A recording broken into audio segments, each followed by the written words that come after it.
Hi, everybody.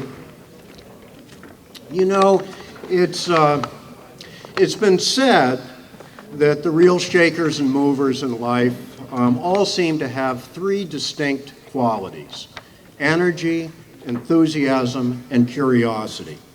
And there's no question that our next inductee has all of them, Dick Berggren. But all of this puts me in a little bit of a jam up here. And that's because I'd really have to carry on for some time to tell you about this guy fully. But meanwhile, Bruce Cohen and Pete Newsham are timing me, so I gotta cut some awful fast laps here. And it's really hard to tell you, to think about what I should really tell you.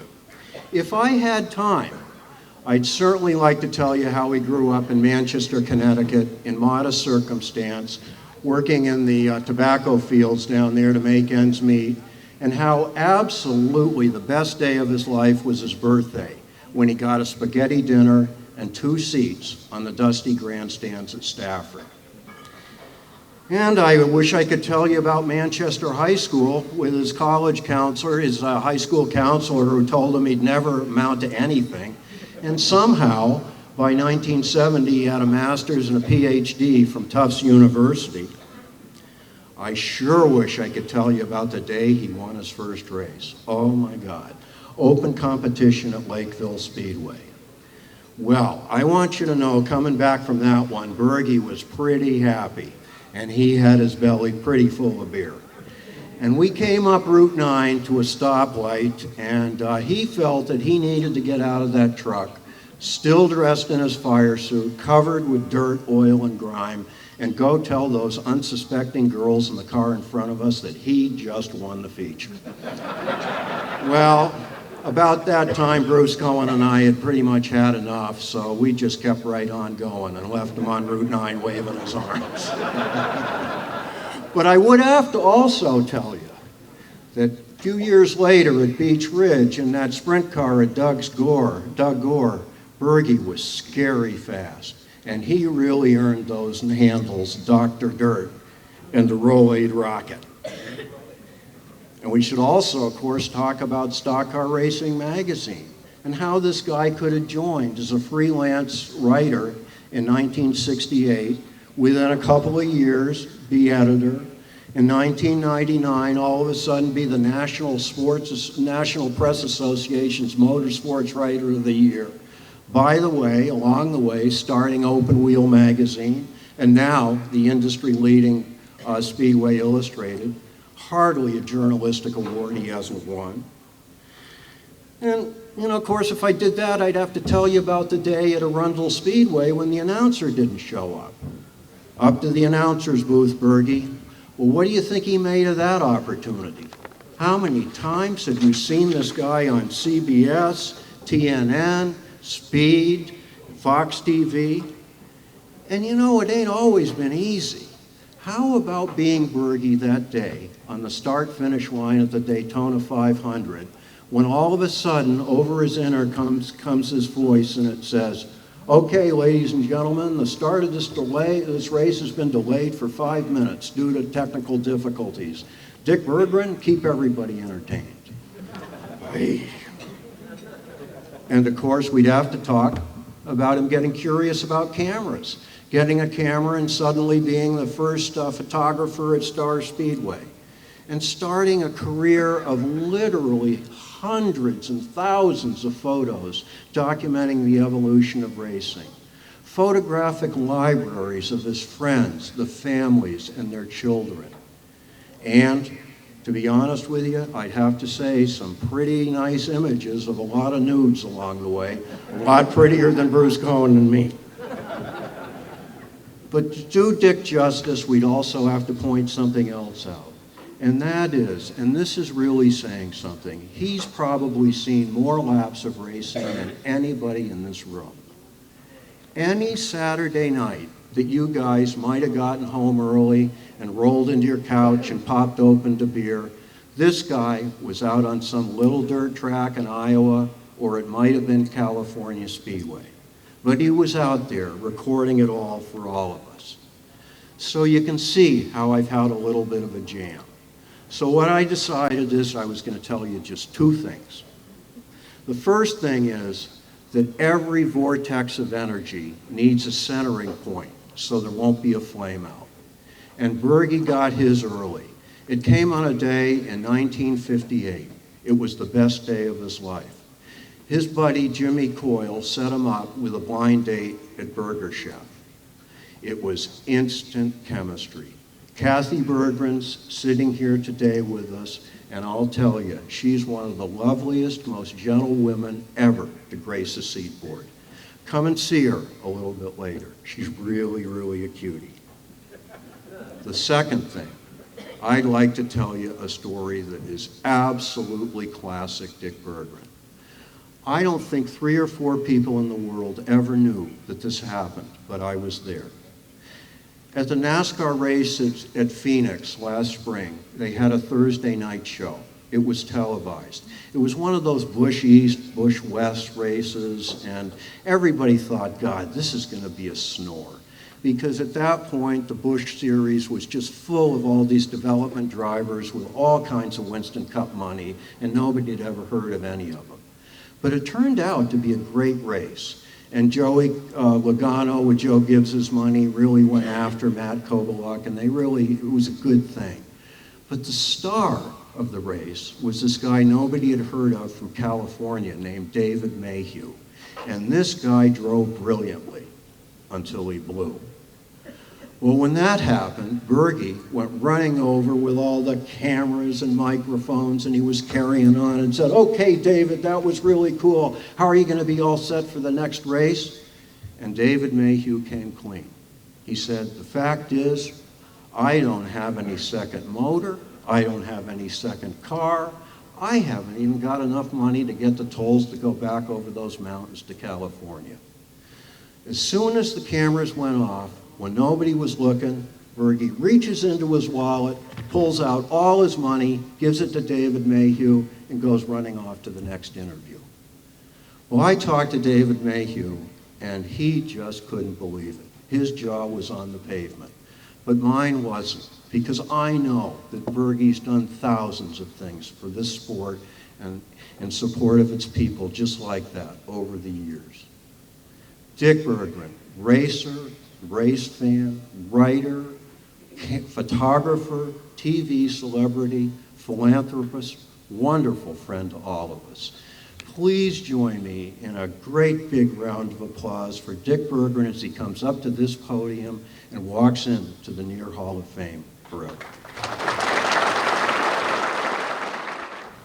Roy and Mary Eldridge, thank you for bringing my sprint car out here. We really appreciate it. That is the real car, by the way, that's out front that we ran at Beach Ridge Speedway in the early 1970s. It's been a long time since a sunny Sunday afternoon in 1953 when my father took me to Stafford Speedway to see my very first auto race.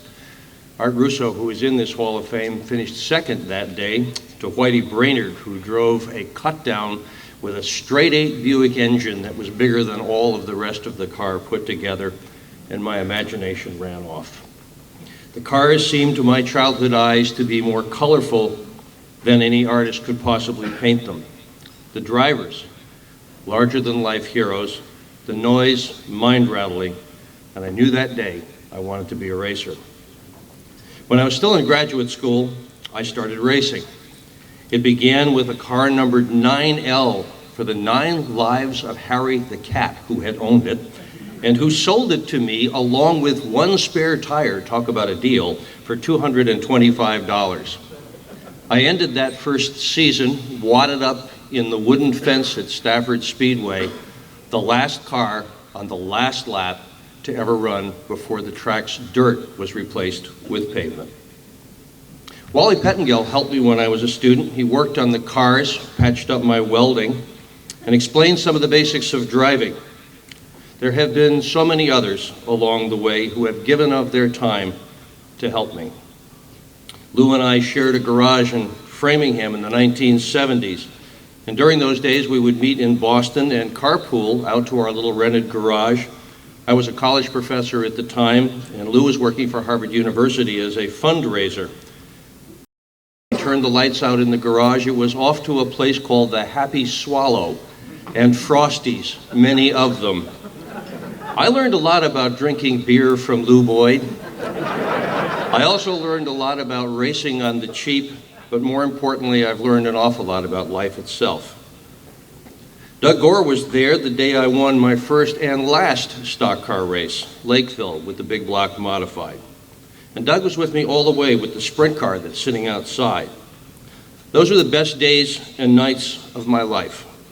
If I get to heaven, which admittedly is a long shot, and God told me I could relive just a little bit of my life, and what would I pick? Without a doubt, give me a few laps in that car at Beech Ridge. I'll also tell you that Doug saved my life with that car. Came with a bolt-on cage, and one winter he decided that bolt-on cage had to go, and he re-welded the cage to the frame.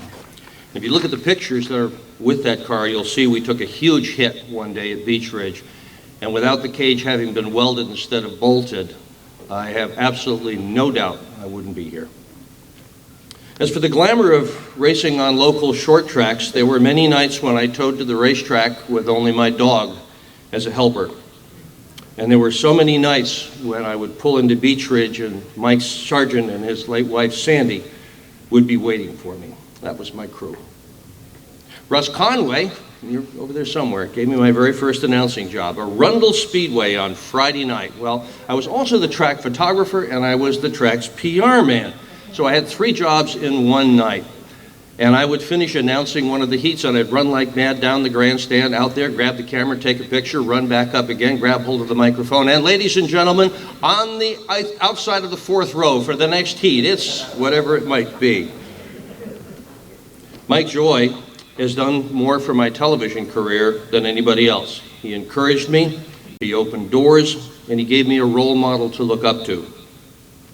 Ken Squire rescued my television career when it was all but done. My agent in New York, Sharon Chang, got me an interview with Fox Sports president Ed Goren in 2000. It was an interview I never could have gotten by myself, and without it, my television career would have ended when Fox and NBC took over NASCAR in 2001. I owe a lot to my father. I tried so hard to win his approval and make him proud of me. And little did I know, he told everybody else he was proud of me. But he never told me, so I kept on digging. And my long-suffering, still suffering wife, Kathy. We did meet on a blind date in high school, still together. And I'll tell you this story. The Friday night when we got married, I tried to persuade her that a very good way to spend or to begin our married lives together was to go to Stafford Speedway on the way to the honeymoon.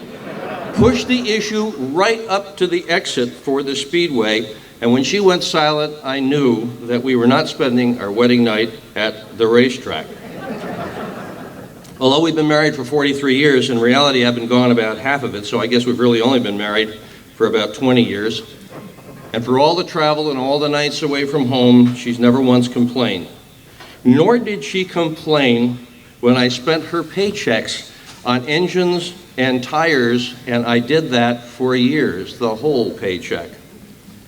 Jim Moffitt gave me my start in print journalism. Rich Benyo helped me get a job as the editor of Stock Car Racing magazine in 1977. Without both of them, I would have had a very different career, probably outside auto racing. My reason for telling you all of this is to make clear that I have had a lot of help from a lot of people who have not asked for anything in return. Racing is like that. People you don't see, people you don't know, have a lot to do with the success of those who stand in the spotlight. Now that I'm in the autumn of my racing days, I've learned to appreciate what Lou Boyd, Sharon Chang, Wally Pettengill, Ken Squire, Kathy Berggren, my father, Mike Joy, and so many others have done for me. The highlight, the headline of it all, is that the love of my life has put up with all this crap and she's still here. As for the rest, it's been a privilege to work with people who I have admired and looked up to for so long. Darrell Waltrip, Lou, Eli Gold, Ken Squire, Doug Gore, Carl Fredrickson, and so many more. Racing has taken me all over America, I've been to the Knoxville Nationals in Iowa, the Indianapolis 500, Daytona, and even the upper stories of the CBS BlackRock skyscraper in New York and the News Corp building where Fox is located. And to Japan. I love the big events, and I'm looking forward to being part of the broadcast team that will cover this year's Daytona 500. But the truth of the matter is, the short tracks are where my heart is. So Thursday night at Thunder Road, Friday night at Stafford, Saturday night at Beech Ridge or some little dirt track someplace I've never been to. That's what it's all about. Bentley Warren, Jeff Horn, A.J. Foyt, Bug Stevens, my childhood hero Art Russo, Nolan Swift, Steve Kinzer, Bobby Allison, Scott Bloomquist, Eddie Flemke, Steve Carlson, Tony Stewart, Wild Bill Slater, Garrett Evans, Richard Petty, Bill Wimble, Ted Christopher, Dale Earnhardt, both of them, Ralph Cusack, Jeff Gordon, Ernie Gahan, Brett Hearn, Rip Michaels, Dave Lape, Rainey Charland, and so many others have thrilled me with their courage and their skill, and they have enriched my life through the sheer joy of having watched them perform. I have been privileged to tell stories of each of them. So today has presented an opportunity to say thank you for the many who have helped me along life's road. I am very grateful and very appreciative. It's been a grand run, a run that's not over yet. There are more stories to tell, more victory lane interviews to conduct, more pit stops to call, more photographs to be taken, and more races to see. I'll do my best to not screw it up.